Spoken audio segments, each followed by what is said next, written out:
Татар информ 1990 жылдан бері татар һәм рус телләрендә яңалыклар әзерлибез.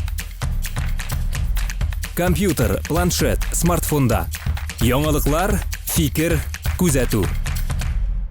Әлген Сафиевич, менә сүзне шуннан башлыйк әле. Бер бездә шундый сүз чыккан иде. Соңгы 10 елда нинди әсәр, күләмле әсәр, роман чыкты дип кешедән сорасаң, уйлана башлыйбыз дип әйтәләр. Шундый фикер булды инде. Менә сезнең үз вакытыгыздагы менә Сират күпере, мәсәлән, Кенәри Шитлек кошы, алар менә бер вакыйга шикелле иде. Һәм аны теге нәрсә икәнен, аның ул әсәрне белмәгән татар кешесе юк иде шикелле. Менә сездә шул сорауны бирсәк, сез искә төшерә аласызмы? Менә соңгы 10 елда язылган нинди романны искә төшереп була дисәк, татар кешесе әйтә аларлык романнар бармы? Мен исемнәрен бәлки бузып әйтергә мөмкин. Мин беренчедән үз әсәрләремне яхшы беләм. Мәсәлән, минем «Күз ачкысыз буран» дигән романым төрки дөньяда бүгенге көндә Казакъстанда, Азәрбайҗанда, Төркиядә һәм Кыргызстанда басылып бик зур популярлыкка иреште. Мәскәүдә татар телендә басылып чыкты, ул Казанда да мин аны районнарга тараттым. Һәрхәлдә үз әсәрләремә килгәндә тагы бер икесен атар идем, ләкин тукталып тормыйм. Мин мәсәлән проза өлкәсендә соңгы елларда уңышлы эшләүче авторлар дип Вахит Имамовны саныйм. Бу тарих темасына һәрхәлдә кыю рәвештә тарихны белеп эшли торган авторларның берсе. Икенчесе, бәлки мин уйлыйм, Татарстанда бәяләнеп тә җитмәгән язучы, бәлки бөтен нечкәлекләренә кирип тә өлгермидер. Искиткеч күп эшли соңгы елларда проза жанрында Фәүзия Бәйрәмова. Һәрхәлдә Фәүзия Бәйрәмованың менә бу чит якларда яшәүче татарлар образлары турында, шул чиратта Шыңгыз Айтматовның әнисе Нәгыймә ханым турындагы романнары, булар һәркайсы игътибарга лаеклы һәм татар халкының үсеше этабында билгеле бер роль уйный торган этап әсәрләр дип саныйм мин. Шулай ук Фуат Садриевның һәр яңа чыккан әсәренә татар җәмәгатьчелеге игътибарлы булырга тиеш. Мин хәтта укымаган чиракта да Фуат Садриевның соңгы китабын бөтен дусларыма үзем укырга өлгермәгән чиракта да укырга киңәш итәрдем. Чөнки бер вакытта да ни эләкте шуны язган язучы түгел, ömrü буе шушы халык язмышы белән яши торган улы язучы дип санар идем. Гомумән чын язучылар, мәсәлән, мин инде үземнең эшләгән чорымнан чыгып әйтәм, Әмирхан Юники, Аяз Гыйләҗев, Мөхәммәд Мәхдиев, Нурихан Фәттах, мәсәлән, мондый язучылар бер вакытта да очраклы әсәр язмадылар. Һәр язган әсәрләре шул дәврдә вакыйга буларак кабул ителде. Вакыйга буларак кабул ителде. Инде поэзия темасына мин кирип тормыйм. Поэзиядә әсәрләр языла тора, ләкин мин уйлыйм, бер нәрсә җитми бүгенге шигъриятыбызга. Мәсәлән, Габдулла Тукайның үз вакытында, мәсәлән, без бит тел дип, милләт бетә дип бик зарланырга яратабыз. Тукай үз халкын читкә сөрергә әзер булганда да китмибез дип чаң суккан кеше. Бүгенге көндә дә менә шу тел мәсьәләсендә, милләт мәсьәләсендә, аның стратегиясе турында күп сөйләшәбез. Шушы вакытта татарның җиз, бакыр казанына чүкеш белән китереп суга торган шигырь юк, кызганычка каршы. Һәр кешене айнытып җибәрә торган, сискәндереп җибәрә торган. Менә шушындый кыюлык җитми. Без күбрәк уңга карап, сулга карап, югарыга карап, түбәнгә карап иҗат итәргә өйрәнеп барабыз соңгы елларда. Чын иҗатчы бер вакытта да уңга да, сулга да, югарыга да, өскә дә карарга тиеш түгел. Бары тик алга һәм артта булганнарын искә төшерергә тиеш иҗат иткәндә дип уйлыйм мин. Һәрхәлдә сезнең җавабыгызга менә шулай әзрәк боргалап, сыргалабрак шулай җавап бирергә кирәк дип санадым. Һәм менә сез Поэзияда yok dediniz Emre. Prozada şolay alğa gana qarab ijat etişi var mı? Siz atak bittiniz yine. Min alarını ota bitirdim. Yaşlar arasında da vardır. Min bit hazır dürsen etkende soңғы 20 yıldayında Kazan'da yaşamayayım kızganışқа karşı. Hatta meni bilgili bir vakitte Tatarça matbuatını, Tatar yazıcısın, Tatarça matbuatını okumas gayrettiler. Çünkü min qaysı jurnalını, qaysı gazetini alsam da özüm turunda nindidir bir şiraklı, hatta ismi mağlum bulmayan kişilerin tipkelep, nindidir bir yemsiz söz eytip kitülerine öğrengen idim de, şuna göre min saylap kına okuyturgan yazıcıga öğrildim. Saylap kına okuyturgan.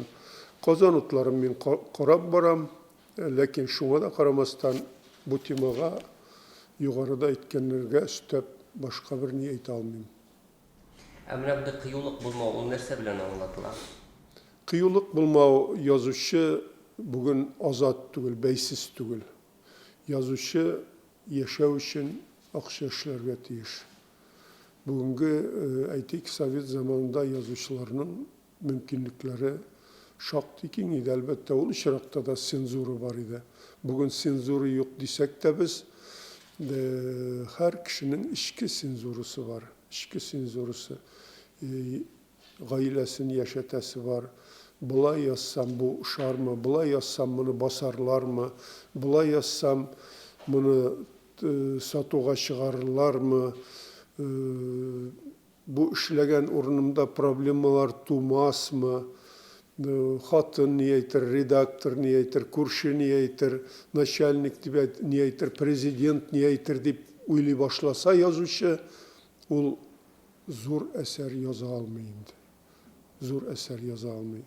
Ol köngülünde bulganın, tuyganın yazarga deyiş. Eğer de şunu bugünkü günde milletke, halkka ne keregin tuymayken, andı yazıcılar gımır-gımırga bulgan, gelecekte de bulur diye bileyim ben. Bugünkü günde problemalar şundayrak. Mına bitin Sovet vaxtındağı, biz hamar şoğayları paytağız, Sovet vaxtındağı yazıcılarını iske düşürürüz bitinde şulu var. Muhammed Mehdiyev olsun, Yeniki olsun, onların icatı Sovet çörüne Türkiye. Hayır. Yürek kübüre gidimini yazışağa. Bunun sebepleri bik köp. Birinciden, Sovet çağında sayılanı mümkünlüğü bik zor idi. Sovet çağında Tatar ediplerinin %60'ı Tatarstan'dan çitteki regionlardan kileler idi. Güçlü şahıslar. Aytik, Taktaş, Mordoviya'nın Penza pişmağına, Rezan pişmağına sıyıngan Sırkıda oğlundan kilgen bulsa, aytik men uzgan yıl Sırkıda oğlunda buldum. Bugün Sırkıda oğlunda Tatarşa söyleşe bilişiler azaygan. Andan indi bir vakitte de Taktaş yanıdan kilmedi yeşek. Qavi Necmi şul taraflardan kilgen, Feyiz Khanıflar kilgen, indi Başkırtistan torunda itip tatırmın İbrahim Salahovlar niden tümönden kilgen, Nuri Arslanoflar, Mahmud Hüseyinler Kazakistan dalalarından kilgen Tatar yazıcısının birinciden Tatar edebiyatının şişmeleri bik zor idi. Şişmeleri. Mına şunday saylanı bulganda dürsün etire gerek koyadır orta kulluk, koyadır bulay özü içingine yazıcı kişiler özlerin şair deb aytırga, yazıcı deb aytırga oңайсызлана turganlar idi. Oңайсызлана turganlar idi. Mesela Qayşandır Ayaz Gilajev yazıcılar birliginin kabul ettiği komisiyasında reis bulup oturgan vakitte kabul etilmegen yazıcılar, şiir yazıcılar, kadar barsı da soyuz ağzaları. Öz vakitindalar kabul etilmegen idi. Ne bu bir kriteri bulsa. İkinciden bizning Tatar edipleri bazar münasebetlerine kirip öz icatları bilen özlerin temin etirlik mümkünlükleri yok. Sovet çağında roman yazgan yazışı kim degende 5 yıl özünün gailesin yaşata ашата һәм елына бер яисә ике мәртәбә язучыларның иҗат йортларына йөртеп ял иттерә ала иде. Бүгенге көндә андый мөмкинлек юк. Мәсәлән, мин романнарымны язам һәм аларны кемгәдер үтенеп, ялынып йөрисем килмәгәнгә үз акчамны бирәм дә Мәскәүдә мәртәбәле нәшриятларда бастырам. Татар телендә бастырам башта, аннары түләп тәрҗемә ясатып рус телендә бастырам. Чит илләрдә басылган китаплар өчен менә бу масрафларны капларлык кайвакытта керемнәр дә була. Казанда иҗат иткән язучыларның кызганычка каршы бүгенге көндә мөмкинлекләре шактый чикләнгән, чөнки белмим, барадырмы, мәсәлән, Мәскәүдә татар китап кибете ачып, анда даими рәвештә татар китапларын китереп тору өчен эш башлау үз вакытында миңа бик зур авырлык белән бирелгән иде. Без әнә шул бер кибеткә, бер нәшриятка һәм бер китапханәгә карап яшәргә өйрәнгән, кызганычка каршы хәзерге вакытта. Һәм шул ук вакытта Мәскәүдә, мәсәлән, китапларын бастырган язучылар үзләренең китапларын Татарстандагы китапханәләр системына кертү кыенлыгы турында еш сөйлиләр. Сез анда читтә, без Татарстанның республика китапханәсе дип җавап җибәрәләр. Менә без үзебез күп бөтен дөньяга таралган милләт дип сөйләшергә яратабыз. Үзебезне һаман шушы кысаларда кысылып яшәргә мәҗбүр итәбез. Татар халкының менә ул рәсми матбугатта әйтәләр инде 100дән 25 генә Татарстанда яши дип. Минем белүемчә 100дән 15 генә Татарстанда яши. Чөнки үз вакытында, мәсәлән, хәзер инде курыкмыйча әйтә алам мин моны. 90-нчы елларда мин Дмитрий Антонович Волкогонов дигән генерал белән бик җылы мөнәсәбәттә бер сөйләшеп утырганда, икәүдән икәү генә ул миңа әйтеп куйды. Әйтик, соңгы халык саны алу вакытында Россиядә татарларның саны 15 миллионнан артык чыкты дигән сүз ычкындырды. Мин моны тикшереп караганым юк, әлбәттә. Һәрхәлдә ул чынлап та бу чорда теге безопасность өчен, куркынычсызлык өчен җавап биргән шәхесләрнең берсе. Без үзебезне һаман да 6 миллионлы, 5 миллионлы халык дип сөйләшергә күнеккән. Ничек соң ул һаман без 5-6 миллион? Моннан 500 ел элек Казан белән Мәскәү арасында ыгы-зыгы барган вакытларда рус халкының да, татар халкының да җир йөзендә саны тигез булган дигән фактлар бар.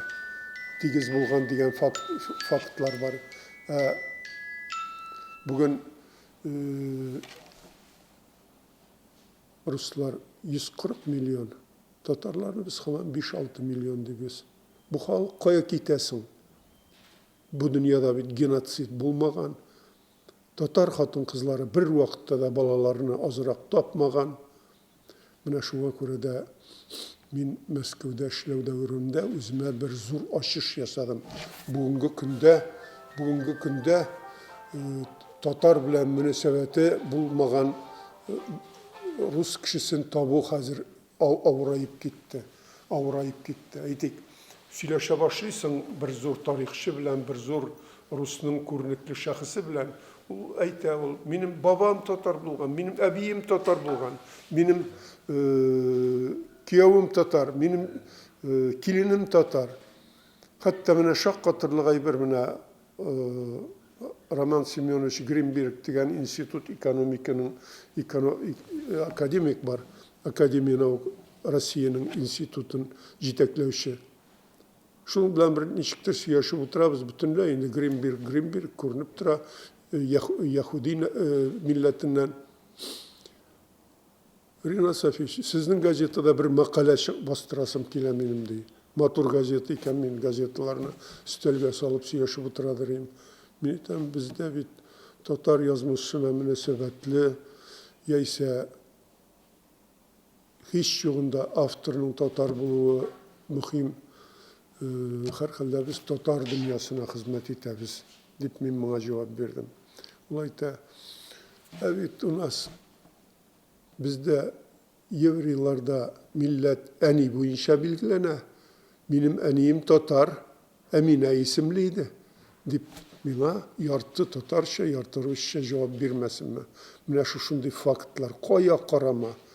Менә Россиянең кайсы гына өлкәсенә чыгып китмә. Мине монда аңламаслар, миңа монда чит кеше дип әйтергә ярамый. Татарлар руслар белән бер тигез рәвештә бу бүйек ватанны, бу бүйек дәүләтне төзегән халык. Шуңа күрә без күпмедер руслаша барсак та, һәр буыннан 30%-ка якын руслаша барсак та, без үзебезне Россияны төзегән һәм Россиянең төп халкы итеп кабул итәргә өйрәнергә тиеш. Бу чынлыкта да шулай. Моны безгә Мәскәүдән килеп әйтәләр кай вакытта. Безнең үзебезнең күңелгә, үзебезнең менә җилкәләргә, күкрәкләргә бу һава һаман киреп бетми әле. Без үзебезне теге әйләнә тирәбездәге 100 меңлек яисә Совет чорында Сталин тарафыннан уйлап чыгарылган милләтләр рәтендә дип кабул итәбез. Менә шуңа күрә дә безгә үзебезнең зурлыгыбызны белеп, үзебезнең милләтне саклау өлкәсендә эшләр искиткеч зур. Менә Татарстан дибез. Татарстанның менә картасын әйләнеп чыгып карагыз. 20ләп субъект урнашкан. Һәр кайсының Татарстан шигендә 2-3 район, саф татар районнары тизелеп чыккан. Бу халыкларның бүгенге көндә Татарстандагы кебек татар мәдәниятына, татар культурасына, татар мәгарифенә бәйләнеше юкмы соң? Аларны саклау бу шулай ук дәүләт эше. Бу безнең республика эчендә генә татар милләтен кайгырту булырга тиеш түгел. Башкортстан белән дә biz дус яшибез, тугандаш милләтләр дип саныйбыз. Бу мәсьәләдә үзара ачыклаганыбыз юк. Монда бернинди җинаят юк, куркырга ярамый. Чит регионга кирип, үз кануннарын урнаштырырга җыена бу татарлар дип әйтергә беркемнең дә юк. Без инде демократик системада яшибез. Әйтик, рус халкы үзенең Казакъстандагы милләттәшләрендә кайгырта, Украинада калдырган, Прибалтика республикаларында калган, Балтик буе республикаларында калган милләтләрендә кайгырта. Без дә шушы Россиянең тулы канлы милләте буларак үзебезнең читтә сибелеп калган туганнарыбызны онытырга тиеш түгел. Без яратабыз теге Бельгиягә барып татар җәмгыяте дип, яисә сабантуй уздырырга, Англиягә барып, яисә Япониягә барып, Бельгиядә, Франциядә, Германиядә бер вакытта да татар халкы яшәмәгән. Анда китеп бүгенге көндә яшәсәләр дә, булар теге яисә бу сәбәп аркасында, яисә акчасы артык күбәеп киткәннән, шунда укый башлаган кешеләрнең, шунда кияүгә чыкканнар, буларга нигезләнеп милләтнең телен, культурасын, мәдәниятын үстереп булмый. Милләтнең язмышы, менә шушы мин күрсәтелгән картада, Новосибирскидагы тайга эчендә урнашкан, Красноярский крайының тайгаларында урнашкан татар авылларының язмышында, Башкортстандагы татарлар язмышында, Төмәндәге татарлар язмышында, Әстерхандагы татарлар язмышында, безнең тамырлар шунда, шунда гына үзебезнең милләтне саклау турында уйларга кирәк. Siz Мәскәүдәге язучылар китапларын кертә алмый дип әйттегез, менә ниндидер аерымлану бармы Мәскәү татарлары һәм Казан татарлары арасында? Шундай сез сизмисезме, менә аны яшьләр арасында әйтәләр, ничек теге Татарстан үз эченә бикләнгән дип кабул итәләр. Сез күрмәдегезме шундай берне? Мин үзем дә менә шушы Татарстандагы Казанында кайнап үскән егет. Мин үзем дә кайчандыр Tilimden başkalarga yerip, hey Nijgar mişerleri, hey Sibir Tatarları, hey Başkırtlar deyip söyleşu gadeti var. Bizde bir kişilerde. Mine şuşunday bir var idi. Min Moskovga bargaç, Tatar halkının zorluğunu anladım. Ululuğunu anladım. Moskovda iskitkiz zor, küp sanlı Tatar yaşıyor. Anı türlü şeyteler. 1 milyon deyip deyteler, 500 min, 700 min deyip deyteler. Her halde Moskovda Tatarlar iskitkiz küp. Hem bugünkü günde aytik Kazan bilen Kazan'dan da Moskovga min bilim indi bir neçe yüz min yaş yaş yigitler, kızlar kitip işlep yürüyorlar. Her regiondan şulay. Hem Moskov'un üzünde 7'şer, 8'er buğun yaşayan Tatarlar, üzlerinin ana tillerini bilgen Tatarlar varım bilen min. Mesela Naila Fatihova degen jerçi Tatarstan'ın at kazangan artisti, yalgışmasam hatta halk artisti tugul mikeneli. Min saf Tatarça söyleşe, Tatar balalarına jırlar öğrete. Qaysı yaqta tuğbistin, qaysı avuldan sen Naila degeç, minden bir kışkırıp bildirine tabi min 7. buğun indi Moskovda yaşayım. Saf Tatarça söyleşe, balaları bilen de, gailesi bilen de. Buna kimlerden örnek alarak gerek. Moskovda bugünkü günde öz kulturasına, öz milletine umtulu, özünün Tatarlığın tanu, hem anın bilen gururlanu, hiç kine de kazandağıdan kim tugul. Hiç kine de kazandağıdan kim tugul. Lakin şuluk vakitte bizni şit iteler degen sözünü min işitkelegenim var. Mesela Moskovda bugünkü günde Tatar yazıcısı, Tatar şairi bulup tanılgan kişiler küp tugul. Mesela şularının birisi küpten tugulne Ahmet Sattar dünyadan kitip vardır. Ahmet Sattar'ını biz gümürge kayalar şitte yaşayan, şit şair gibi gerek kabul ettik Kazan'da. Canı təni bilen şu edebiyatka, özümüzün tuğan tilimizge birilgen şın şairiydi. Şulay yok. Rusça yazgan Tatar yazıcıların biz ikinci plandara kabul etemiz. Onlar Rus mekteplerinde okukaç bilgilinde, ana tilinde yazabilmirler. Bu tabii ki bir kişi de iki tilde, dünyada eğer de iki tilde min yazam degen kişi var iken min o kişiye şanmayayım. Her kişinin yazı tili birgine bula mümkün. Çünkü yazı için til bilugine jitmey, tilinin mamıkların tuyup yazı gerek. Barışıl şıraktağına yazışı bulup kalıp bula. Min öz vaktinde bu hakta Şıngiz Aytmatov bilen de söyleşkenim var. Ol özü Kırgız yazıcısı min kaybır eserlerimi Kırgızça da yazam deyip sıkındırganı var idi. O ömrü boyu Rus dilinde yazdı. Lakin Kırgızlar anın Kırgız yazıcısı buluğu bilen gururlanıp, gerçi öz zamanında, öz isen şakta anın bilen kuruşuşu, o Kırgızça yazmaydı, başına şavşılar da bir kübiydi. Min balarını bilen bugünkü günde Kırgızistan anın bilen gururlana. Mesela Ravil Mirhaydarov degen bizim prozaigimiz var. Kazakistan'da tuğup, Orta Asya'da işlep, bugünkü günde uzak yıllar indi Moskov'da yaşamışı yazıcımız. Gabdül Mahmud degen yigit, mesela bugünkü günde Moskov'da yaşıyor. O Tümen ülkesinin en dünyasında tuğup, ömrü boyu şunda işlep, proz eserleri yazgan yazıcı. Kazan'da Tatar tilinde bütünley mağlum bulmagan yazışı, lakin Sibir Tatarlarının yazmışın güzellarga tilesen, bu Gabdül Mahmud'un eserlerin Tatarçaga tercüme etip propagandalaw kirek. Şulay yok Haydar Bedrettinov degen şair var Moskov'da, şulay yok bikte zatlı, ziyalı, şın mağnesinde özün Tatar etip, Tatar ruhu bilen yazırga umtulgan kişi, Rus tilinde yaza kızganışka karşı dip eytemin min Tatar yazıcısı olarak alay dip eytirge de yaramay turgandır. Şuşunday kişilerimiz bik köp, biz alarını barlay bilmeyiz. Менә siz аларны татар язучысы дип саныйсызмы? Рус телендә язган татарларны. Min Rus tilinde yazışı, Tatar yazıcıların barısında Tatar yazıcısı deyip sanayım. Ol uzun çünkü Tatar yazıcısı deyip kesite. Benim Ay Bulbulum degan hikayem var bu temaga münasebetli. Eğer de koyadır onu işaratıp oku mümkünlüğü var iken kişi eğer de özün şul millet vekili etip şul milletinin jırın tınlaganda gözünden yaş çıgayken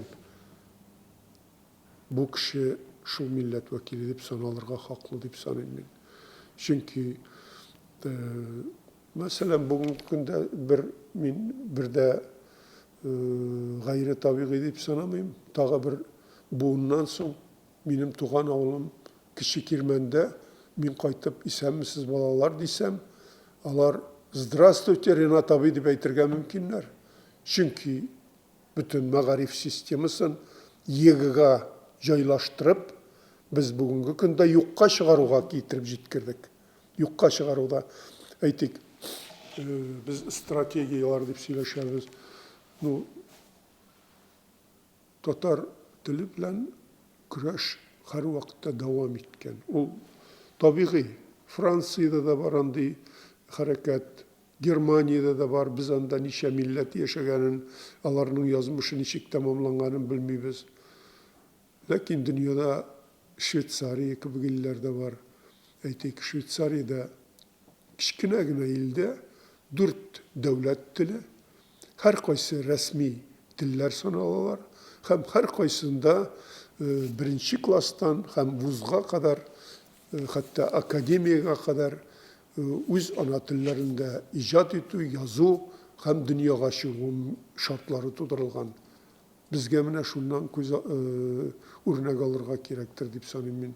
Çünkü Tatar halkının, Tatar dilinin bugünkü hali bik dayanışlı. Bik dayanışlı. Mine şu mektep mağarif sistemasını hal etmey turib, biz o meseleni hal ete almayız. Tiginde bunda biz bitemiz deyip kışkırıp yürüden hiç nide fayda yok. Ata-analar hal etsin degan sözden de hiçbir nide fayda yok. Bu aybirini devlet küleminde hal etip sırala. Şu sorunu devam etti. Beni güzel yakın alaysa Tatar yazıcısı mı? Güzel yakınını ben Tatar yazıcısı deyip ayta almayayım. Çünkü ben ana bu Züleyha Gözlerin Aşağı eserin çıkkaçta Rus dilinde okup çıktım. Hem iskitkiş talantlı yazılgan eser deyip okup çıktım. İskitkiş talantlı yazılgan. Hem hatta özü yazdım iken degen şeyim de var idi. Bu yalgışıp kınaydı benim alay uylarga bir negizim bulmasa da. Lakin şuluk vakitte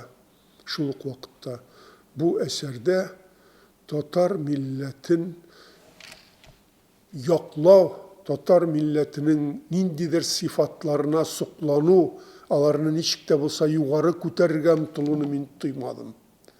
Min bu kitabını okuganda Tatarlarını kızganıp, hem Tatarlardan köpmedir derecede jirenip okuşular da buluğu ihtimal deyip korkup okudum. Her halde güzel yakını bugün tanılgan, biz onun bilen köpmedir bizning Tatar kızı şulay dünyaya çıkığına kuanırga gerek. Lakin Tatar edebiyatın üstürüge ülüş kırttı deyip ben ayta almayayım. Şamil edebiyatının alaysa Gavrat Brejnev mesela. Ana okanım yok. Okanım yok. Hemen bu dilini saklaw turunda siz aytasiz bitini hazır yazıcılardan biz iştemiz bitini kişi kitap okumay degan sözünü iştemiz. Siz kilişesizmi? Kişi okumayma hazır? Elle okuşlar son azaydımı? Elle kişi okumayma? Okuya alışır.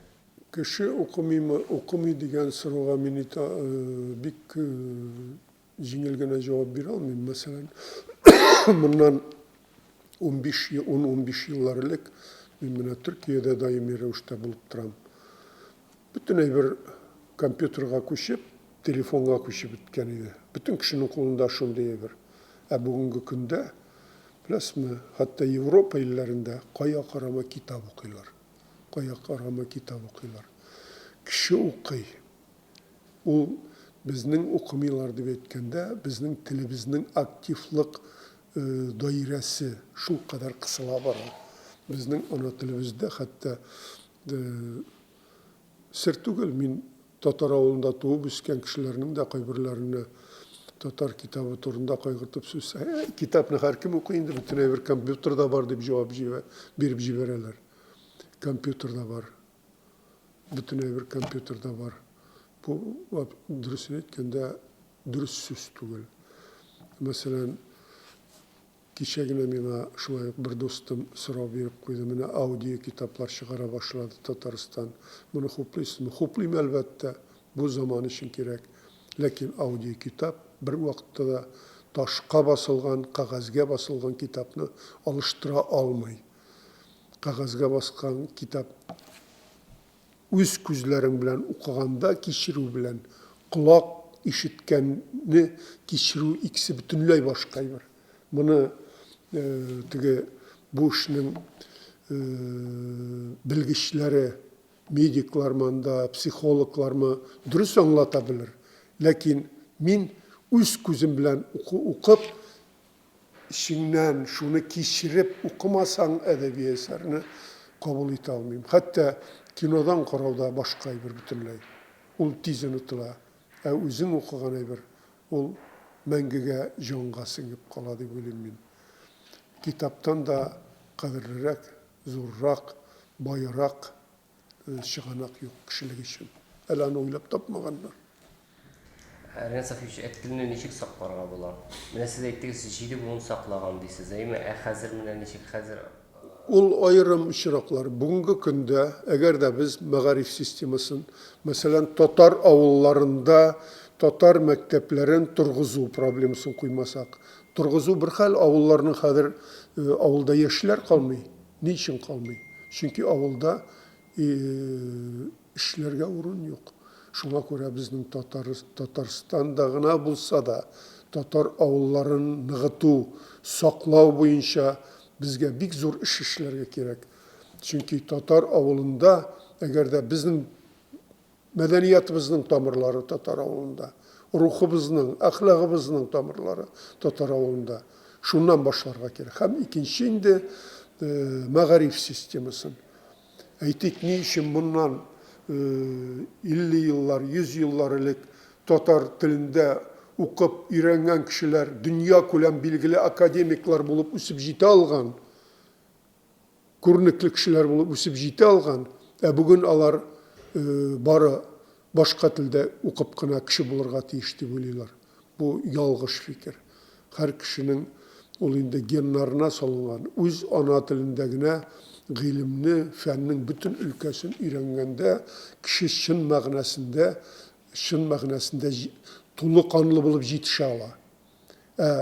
Тел өйрәнү ул дөнья процессында, дөньяда яшәү процессында үзеннән үзенә хәл ителә торган әйбер. Мин хәтта аңлый алмыйм. Дәүләт хисабына мәҗбүри рәвештә бүгенге көндә рус телен укыталар һәм инглиз телен укыталар. Инглиз телен ни өчен укыталар? Читкә китеп укысыннар өчен, читкә китеп эшләсеннәр, үз иленнән чыгып китсеннәр өченме? Мәсәлән, мин бер бик тә кызыклы күзәтү ишеттем соңгы арада. Моны акыллы бер академик Мәскәүдә миңа сөйләде. Ренат Сафиевич, менә 18 гасырларда бөтен Россия күләмендә французча белем алу, француз телен өйрәнү, французларны гувернант итеп чакыру модага киткән. Һәм Россиянең интеллигентлары француз телендә сөйләшә башлаган. Һәм шушыннан соң күп тә үтми Россиягә Наполеон бәреп керә.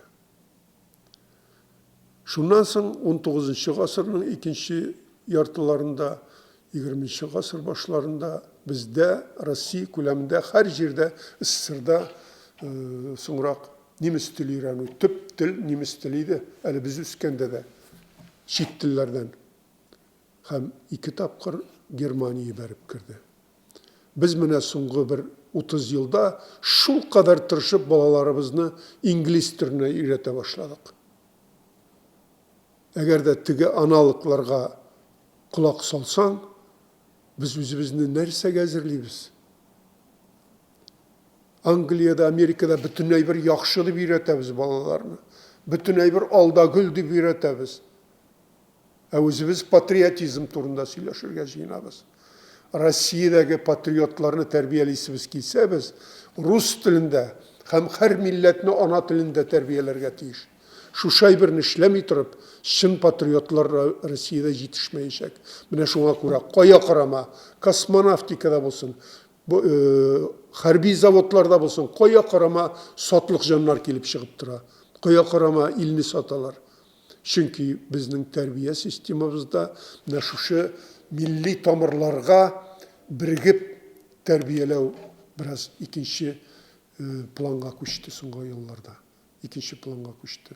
Татар телен саклау мәсьәләсе дә турыдан-туры менә шушы мәгариф системасында татар балалар өчен безгә, мәсәлән, Татарстанда яшәгән башка милләт кешеләрен мәҗбүри рәвештә татар теленә өйрәтү кирәк түгел. Безгә үзебездә һәм татарлар элек-электән яшәгән төбәкләрдә милләттәшләребезгә үз ана телебездә белем бирү системасын кайгырту мәҗбүри. Шушыны эшләмибез икән, Гаяз Исхакыйның 200 елдан соң инкыйразы 150 елдан соң инкыйразга әверелүе бик тә ихтимал дип куркып әйтәсем килә минем бүген.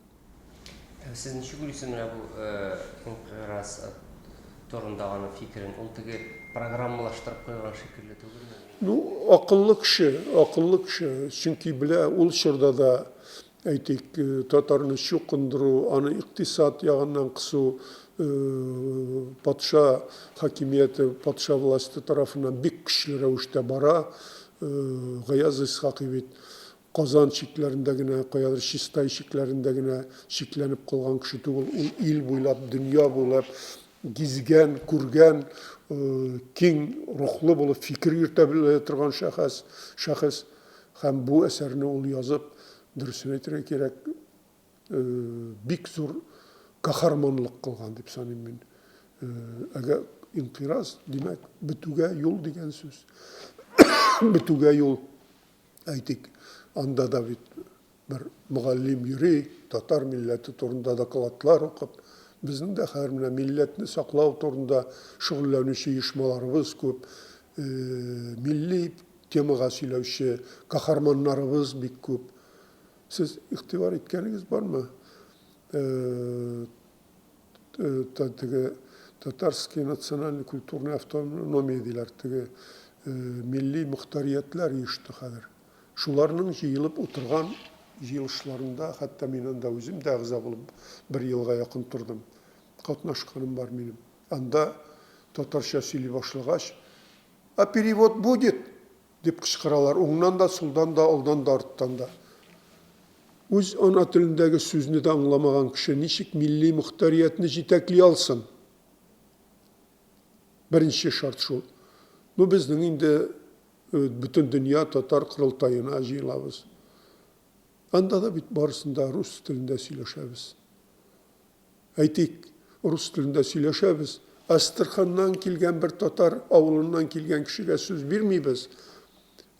Бельгиядан килгән 2-3 ханымга сүз бирәбез шунда. Татарларның проблемалары күрәсең. Бельгиядагы татарлар, яисә Франциядагы татарлар хәл итәмени. Безнең милләтебезнең үлеп барган пишмаклары менә Астрахан, Төмән, якын тирәдәге өлкәләр, шулар турында күбрәк уйларга кирәк. Мин буларны әйтәм, чөнки әйтергә кирәк буларны. Әйтергә кирәк. Чөнки Лондонга барып, Парижга барып сабан туйыздыру гына түгел. Анысы да кирәкле эш. Алар да кирәкле. Күрсеннәр татарның нинди милли традицияләре барын. Ләкин үзебездә, мәсәлән, сабан туйны алдынгылар слетына әверелдерергә ярамый. Үзебездә, Татарстанда, татарлар яшәгән җирләрдә Сабантуйны һәр бәйрәмне һәр Сабантуй итеп Сабантуйга әверелдерү, хәтта кышкы Сабантуйлар үткәрү бер вакытта башланды. Үзебездә, матбугатыбызда праздник плуга дип җибәрәбез. Нинди плуг, нинди сука бәйрәме булсын ул Сабан. Сабан яз дигән сүз. Борынгы төрки телдә, борынгы татар телендә. Саба җиле, язгы җил. Саба районы язгы bir yaz китергән bir җылылык төсе итеп әйтелгән.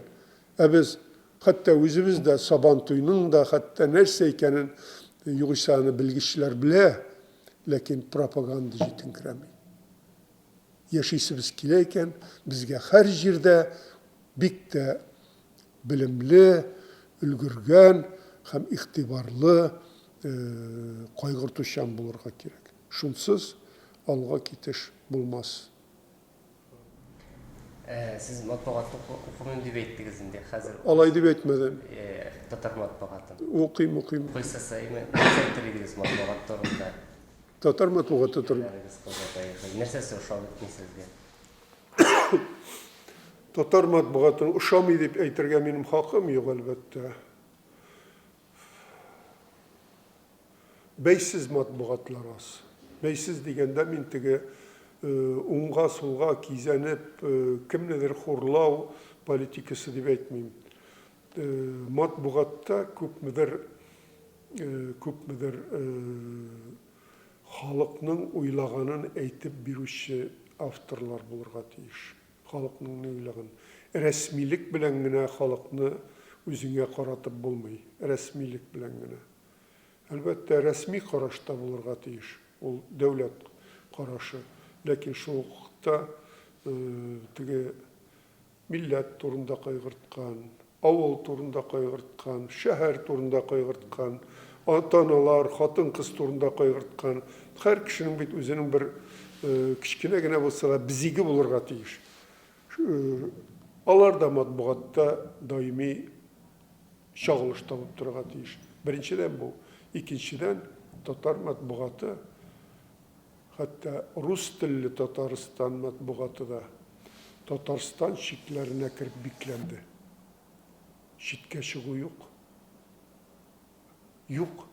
Мәсәлән, дөрес әйткәндә, һәм читтәге матбугатка игътибарда кимеде. Юкка чыкты дип әйтергә мөмкин. Мәсәлән, Татарстанда Уфада чыккан Кызыл таң газетасының язмышы белән кызыксыну бармы икән? Миңа калса юк. Мәскәүдә чыккан татар дөньясы белән кызыксыну бармы икән? Аны чит бер матбугат, хәтта мәсәлән, милли курултайлар җыелганда без бер вакытта да Татарстан турында бер сүз дә зыянлы сүз әйткән матбугат органы түгел, ләкин безнең бер вакытта да Татарстанга ниндидер журналистлар оештырган, яисә республика җитәкчелеге оештырган вакыйгаларга чакырылганыбыз юк.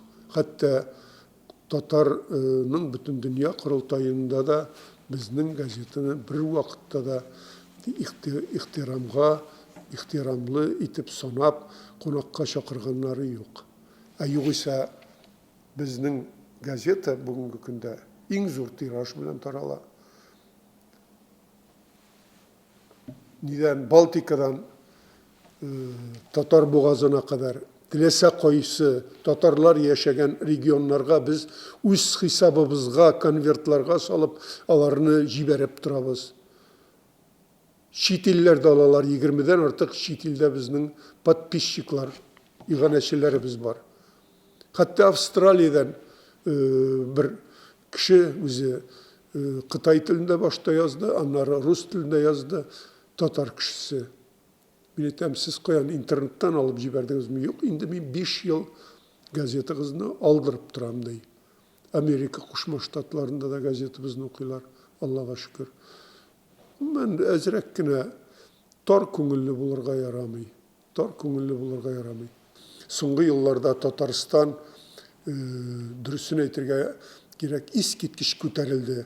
Әйтик, моннан 30 yıllar элек кайда гына барып чыксаң да Татарстаннан мен дисәң, Казакстан дип җавап бирәләр ия. Бүген Татарстанны, Казанны дөньяның һәр төбәгендә беләләр, таныйлар, улылыйлар. Менә Казан дигән шәһәр бар икән, шунда барырга кирәк, Россиягә барсаң дип әйткәннәрен чит илләрдә ишеткәндә, шул кадәр үсеп китәсең, шул кадәр күңел күтәрелә. Мин якташларымны, барыгызны да якынлашып килүче яңа ел белән котлыйсым килә. Яңа елда, иншалла, безне борчып торган проблемаларыбыз азая төшсен иде, без бәхетле, матур итеп яшәргә тиешле халык. Рәхмәт сезгә. Татар информ 1990 елдан бирле татар һәм рус телләрендә яңалыклар әзерлибез. Компьютер, планшет, смартфонда. Яңалыклар, фикер, күзәтү.